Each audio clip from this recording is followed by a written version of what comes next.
የእግዚአብሔር መልአክ በሚፈሩት ሰዎች ዙሪያ ምን ይላል? ምን ይላቸዋል? ያድናቸዋል አለ ነብይ እግዚአብሔር ዳዊት። ቅዱሳን መላእክትን ቤተክርስቲያናችን ታከብራቸዋለች።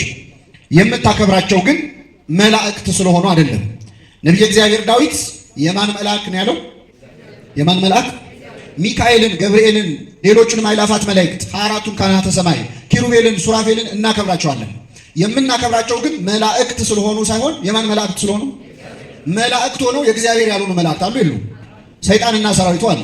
እናንተ ርጉማን ከኔ ወግዱ ለሰይጣንና ለመልእክተኞቹ ወደ ተዘጋጀ ወደ ዘላለም እሳት ሂዱ ይላል የማቴዎስ ወንጌል ምዕራፍ 25 ላይ ክርስቶስ በዕለተ ምጽአት ምን እንደሚናገር መጥቶ ምን እንደሚፈርድ ሲናገር ያን ቃል ከመስማት እግዚአብሔር ይሰውረን። ለሰይጣንና ለምኑ አለ? ለመላእክቱ። አጋንንትም መላእክት ናቸው በተፈጥሯቸው። አንዳንድ ሰው እንደው እግዚአብሔር ምን ነው ሳይቸግረው እንደው ሰይጣንን ባይፈጥረው ኖሮ እኮ ይሄ ሁሉ ችግር አይፈጠርም የሚል ሰው አለ። የምንዘነጋው ነገር ምዕመናን፣ እግዚአብሔር ሰይጣንን አይደለም የፈጠረው፣ ሳጥናኤልን ነው። ሰይጣንን የፈጠረው ራሱ ሰይጣን ነው።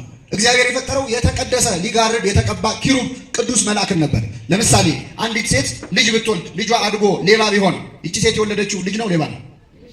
መልሱልኝ። በራሱ ተነሳሽነት ሌባ የሆነው ማን ነው? እንደዚሁ እግዚአብሔር የተቀደሰ መልአክን የፈጠረው ትንቢተ ሕዝቅኤል ምዕራፍ 34 ላይ ከተፈጠርክበት ቀን አንስቶ እስከ በደልክበት ጊዜ ድረስ በመንገድ ፍጹም ነበርክ ይላል። ሰይጣን ሊጋርድ የተቀባ ኪሩብ ነበረ። አሐዜ መንጡ ላይ ቅሩበ መለኮት የተቀደሰ መልአክ ነበር። በውበቱ እጅግ ያማረ የተዋበ በስልጣኑ በልዕልና ከፍ ያደረገው ነበር። እግዚአብሔር ራሱን ያዋረደው ራሱን ወደ ረከሰ ከሳሽነት የለወጠው ራሱ ሰይጣን ነው እንጂ እግዚአብሔር ግን የፈጠረው ቅዱስ መልአክ ነው። ስለዚህ ልብ አድርጉ፣ የእግዚአብሔር መላእክትን የምናከብረው መላእክት ስለሆኑ ሳይሆን የማን መልአክ ስለሆኑ? የእግዚአብሔር መልአክ ስለሆኑ